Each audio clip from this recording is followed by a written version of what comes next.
Rich Eisen, in fact, is in Indianapolis.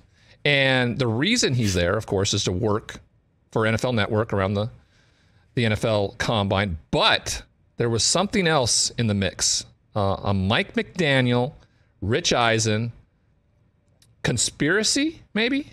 Could you call it conspiracy? Well, they were working together to try something out. Yeah. Coaches use cliches, but Rich has never seen the Holy Trinity ever happen in one press conference where 3 have been used. This happened a little while ago. And here's how it went down. Let's not forget, like, it is what it is. You know, I honestly, me personally, I don't have a crystal ball, you know, but really the only guys I can talk about are the players that are here today. Yes, excuse me, pardon me. Oh, hey, didn't see it. Boom! Attaboy. Triple play. Give us 4.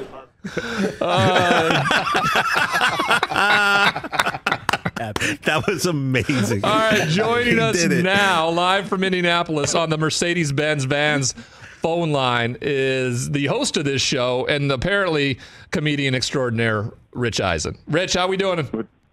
Well, gents, I'm basking in the glow. As it should.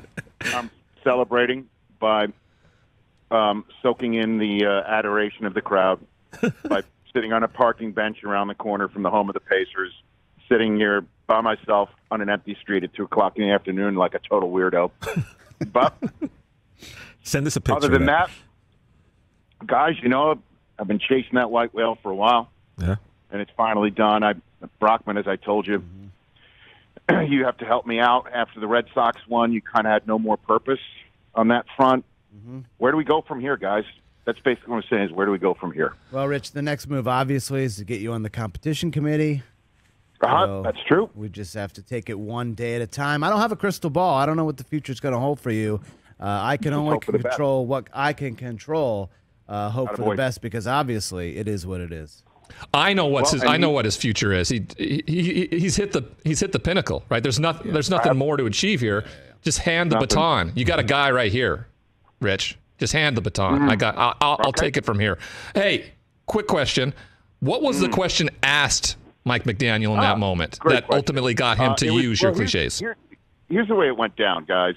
He came out and answered questions seriously, and a couple of times had opportunities to go in that direction and didn't. At one point, he talked about, I guess somebody asked about Mike Gesicki signing in free agency. As you know, he's one of the top free agents available, if not certainly at the position of tight end. Had a total opportunity there to say he didn't have a crystal ball. Didn't. Talked at one point about something being what it is. And I'm like, uh-oh. Especially when at one point he talked about, needing to have a certain foundation and how, if things don't go a certain way, that's the way that you wind up losing your hair. And I thought, like, that was a shot in my direction. But, certainly since I thought it was all about me today. And then the last question was asked of him about Xavier Howard and how he's going to come back to the team and what's the plan and all of that.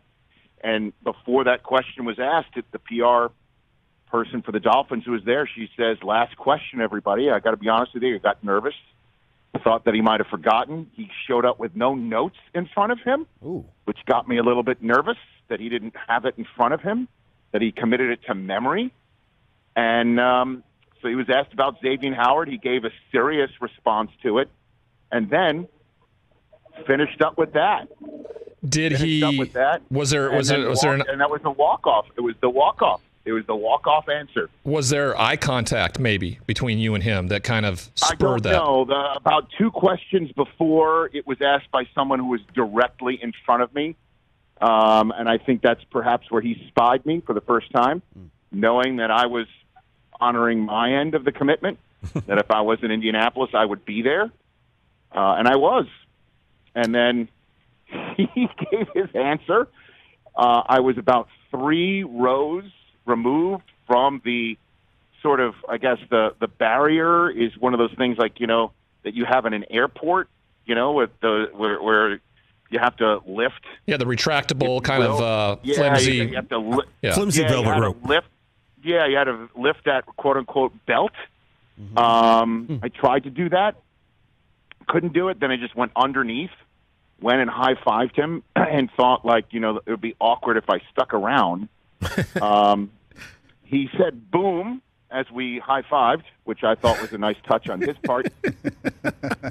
At which point, he then turned around and told me he did all 4 of them. And he did say something about controlling what you can control about a couple of lines before he finished up strong. So, guys, he's a man of his word. Amazing. Did it. My dream has been fulfilled. And I don't know what else to do. What was the response from your peers there that you were around? I mean, were they confused? Ryan, total complete bewilderment. Yeah. Yeah, there was a woman that Rich walked past. Yeah, you could see some of the videos that are out there. They're wondering what has just happened. Why is the guy from NFL Network screaming yes and high-fiving a coach at the end of his press conference? There were a couple people there who were in the know. If they weren't in the know, the fact that NFL Network T-Man, the great Mark Titleman, who is the producer of our Combine coverage, saw this interview the other day. I was mic'd up. There was a camera on me. It's a production now, guys. It's called content creation. And they're putting a little piece together. You're an influencer, Rich Eisen. On this. You know, I just try to make dreams come true for myself. And I've been talking about these coaching cliches for quite some time because coaches, I don't know why they would even assume that we thought they had a crystal ball. We all know that like they're wizards or something. Yes, like everything in life, anything in any endeavor can be boiled down to whatever we're talking about is what it is, right? I mean, it's not just football. It's any endeavor in life. This conversation is what it is. I hope it is entertaining and even slightly informative. I mean, but it is what it is. And then really the only thing that we can control in our lives is what we can control. And the fact that a coach prompted with this information, use them all in the same sentence. That was his raising of the stakes, not mine or ours. It's great, Ryan. I don't know what else to say other than it's a crowning achievement day, and I'm glad that we can all share it together. I am too. I feel a part of something, you know, and I rarely feel a part of something. So you've done another service for me. All right. So thank you very much. Hey, the honeymoon period for new coaches, right? It's a big deal, right? I mean, Robert Saleh and what that looked like a year ago. You know, Dan Campbell and what it led up to the season, and then the reality season happened. So the Mike McDaniel honeymoon period has been rather interesting and fun here for the first month or so. He's just an interesting guy, man. And I mean, before all that, somebody asked him about finding, a Deebo Samuel for his offense, right? Yeah. And his answer was, yes, I intend to get as many first-team all-pro players as I possibly can get. That was his answer. And he goes, I think it's important for my coaching success to have as many first-team all-pro players as I possibly can get.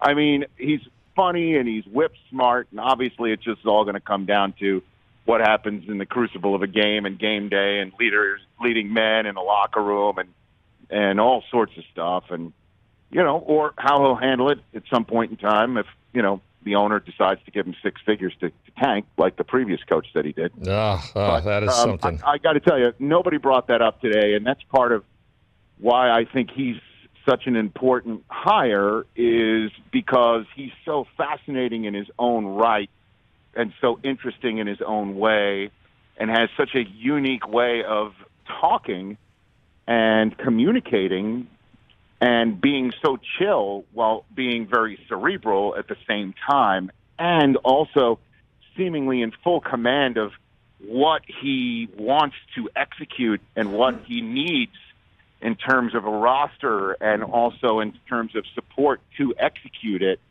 that it's just going to be fascinating to watch, certainly since he goes up against Belichick twice a year.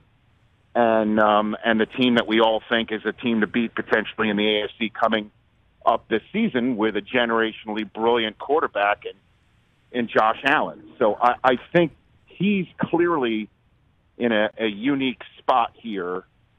And you know, the honeymoon should be a fun ride, to say the least. And it's interesting enough, the guy who was at the podium next to him, who might have been mystified by my presence and high-fiving and booms and all that stuff, was Pete Carroll, talking at the same time about Seattle having no intention of trading Russell Wilson, as you've got a coach who's towards the back, if you will, 9 of his career, and also what he plans to do with his quarterback, which is nothing. And you know, that's the backdrop to everything this week as we watch the current prospects and future stars of the game, you know, perform or participate or however you want to describe it, and whatever else is going on behind the scenes with veteran quarterbacks in that carousel that spins in one way or another once Aaron Rodgers makes a decision. Right. The quarterback conversation, was Coach McDaniel asked a question around that, around, you know, what the mandate was when it came to Tua? Yeah. He said essentially that they're looking for a quarterback, a third one, because they only have 2 on the roster, and that no team he knows of has just 2 quarterbacks. And he said they're going to find a veteran quarterback and the best one that they could find. That was his. I mean, there was no question about Tua being his guy moving forward. And then the guy who took that spot at the podium next was Howie Roseman, the grocery shopper, if you will, or executive in charge of the roster in Philadelphia. And he reiterated it's Jalen Hurts' gig and says Jalen Hurts is their quarterback. Somebody mentioned the name Deshaun Watson to him. His answer was Jalen Hurts is our quarterback. Much different than Chris Ballard and the hierarchy with Indianapolis a day ago. No question. Well, there's no doubt about that. But the interesting thing about, you know, whether the Colts are going to stick with Wentz and what, you know, their moves might be, I would proffer to say they are one of those sleeper teams for Aaron Rodgers, I would think, if Rodgers would be interested in doing that. You know, and if he's interested potentially in taking the Peyton Manning way to finish his career, which is go to Denver, perhaps he takes the Peyton Manning way to finish his career the way that Peyton started it and come to this town, where there is a seemingly ready-made team to win in a dome, in a conference that one would think, you know, the Packers would want to send him to. So that's a potential backdrop to what Chris Ballard had to say, and a potential backdrop to what Howie Roseman had to say is the man has 3 first-round selections because of the Carson Wentz trade that went down. So there's really, you know, a sense about what things are in terms of a snapshot right now, and how things can change in the next 3 weeks, because the new league year begins 3 weeks from today, right? On the 18th of March, and so we'll see, you know, or the 16th of March. Pardon me. So that's 2 weeks from today, actually.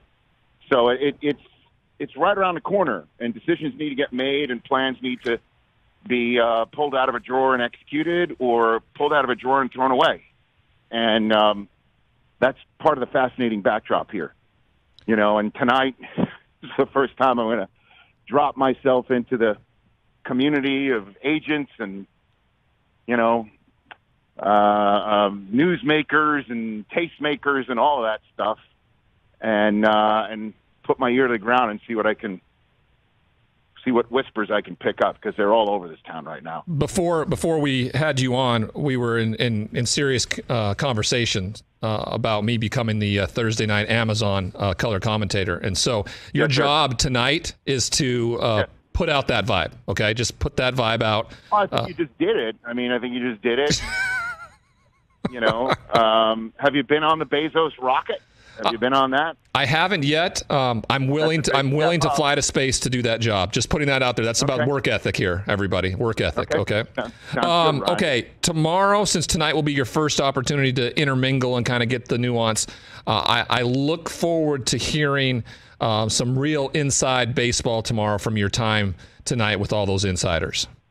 I will do it. I will be back on the show tomorrow. And guys, we did it. Yes. We did it today. Yes. We did it. Really, it's for all of us, right? This is an accomplishment right up there with being drafted second overall, Rich. It really is. No, I'm talking about, Brockman and TJ and those guys have been around me knowing about my dream. No, Brockman, it is for me too. This is how I feel. I'm just letting you know how meaningful this was for me too. Rich, I actually wrote down in a notebook here from December the 3rd, 2020, when you gave us those 3 traits, and you really were like, I want a coach to say it. So I wrote it down to mark the occasion, and 2 years later, less than 2 years, you made it happen. That's manifesting destiny, everybody. That's what that is. That's what that is. It's what, when Mike McDaniel came on the show the other day, he talked about his origin, 2005, being a coaching intern for Mike Shanahan. That day built up to today, guys. It's all meant to be. All meant to be. Rich, I'm just really glad that security didn't tackle you as you broke through the barricade like that, heading towards an NFL coach. I broke several protocols. Well done. Well done, sir. Honestly, well done. Honestly, I mean, just in terms of professionalism, shoving members of the media out of the way, sort of like Trump did to the poor president of Montenegro years ago. You remember that? They just rolled right up to the front, shoved people out of the way, went underneath a rope, jumped up in the middle of a press conference. Pete Carroll's to my right, John Robinson of the Titans to my left, and I just jumped right in there and high-fived an NFL head coach because he did something totally silly, and I love it. Today's a great day. Today is a great day. Take that Rich Eisen, everybody, joining us from Indianapolis on the Mercedes-Benz Vans phone line. Thanks for having me, and thanks for being on the show, Rich. Brother. No, I'll speak to you tomorrow, guys. All right, Rich. Be good. All right. Host of the Rich Eisen Show, Rich Eisen, joining us from Indianapolis. Could you imagine if security just ran in like speared Rich like Goldberg? Like Terry Crews him, or what is it? Terry Tate, office linebacker. Office linebacker just smoked him. And then everybody's just like going, that's what you get. That's what you get for making a mockery of our press conference here. If Rich would have got speared, like Roman Reigns just came out of the crowd and blasted him, that'd have been amazing. And Mike McDaniel, though he was a part of it, he may have some words with NFL security when it's done. Like, hey, how'd you let that guy get so close to me?